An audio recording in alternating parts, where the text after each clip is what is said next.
சென்னையில் வீடுகளில் குவியல் குவியலாக பட்டாக்கத்திகளை பதுக்கி வைத்திருந்த தாதா நாகேந்திரனின் தம்பிகள் உள்ளிட்ட 7 பேர் கைது செய்யப்பட்டிருக்கிறார்கள். கூடுதல் தகவல்களை எமது செய்தியாளர் சரவணன் வழங்க கேட்கலாம்.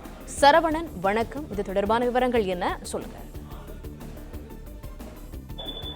சென்னை வியாசர்பாடியைச் சேர்ந்த பிரபல தாதா நாகேந்திரன் ஏற்கனவே ஆம்ஸ்ட்ராங் வழக்குல கைது செய்யப்பட்டு சிறையில் இருக்கிறார். அவருடைய மகன் அஸ்வத்தமனும் சிறையில் இருக்கிறார்.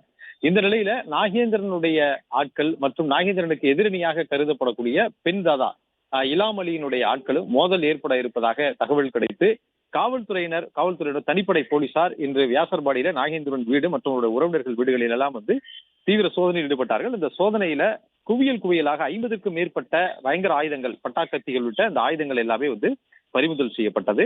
இந்த சோதனையை தொடர்ந்து பறிமுதல் செய்யப்பட்ட ஆயுதங்களின் அடிப்படையில அந்த நபர்களிடம் விசாரணை நடத்தப்பட்டது. அதாவது நாகேந்திரனுடைய சகோதரர்கள் 2 பேர், அதில் ஒருவர் ரமேஷ், மற்றொரு நபர் முருகன், அதே போல நாகேந்திரனுடைய சகோதரி மகன்கள் தம்பிதுரை மற்றும் தமிழழகன் மற்றும் நாகேந்திரனுடைய கூட்டாளிகள் தனுஷ், கிஷோர் மற்றும் சுகுமார் ஆகியோரிடம் விசாரணை நடத்தப்பட்டது. விசாரணையின் முடிவில் அவர்கள் வழிபறி வழக்கு ஒன்றில் கைது செய்யப்பட்டிருக்கிறார்கள். ஏற்கனவே அந்த பகுதியைச் சேர்ந்த ஒரு நபரிடம் பட்டாக்கத்தியை காண்பித்து வழிபறியில் ஈடுபட்டதாகவும் அந்த வழக்கில் இந்த 7 நபர்களும் கைது செய்யப்பட்டிருப்பதாக காவல்துறை தரப்புல தெரிவிக்கப்பட்டிருக்கிறது. கைது செய்யப்பட்ட இந்த 7 பேரிடமும் தொடர்ந்து விசாரணை நடத்தப்பட்டு வருகிறது. முன்னதாக இந்த இலாம் அலியினுடைய கூட்டாளிகளும் நாகேந்திரனுடைய கூட்டாளிகளும் ஒரு மோதல் நடத்துவதற்கு திட்டமிட்டிருந்தார்கள் என்று தகவல் வெளியான நிலையில் முன்கூட்டியே இந்த நடவடிக்கையை மேற்கொண்டிருப்பதாக காவல்துறை அதிகாரிகளும் வியாசர்பாடி போலீசார் மற்றும் தனிப்படை போலீசாரை பாராட்டியுள்ளனர்.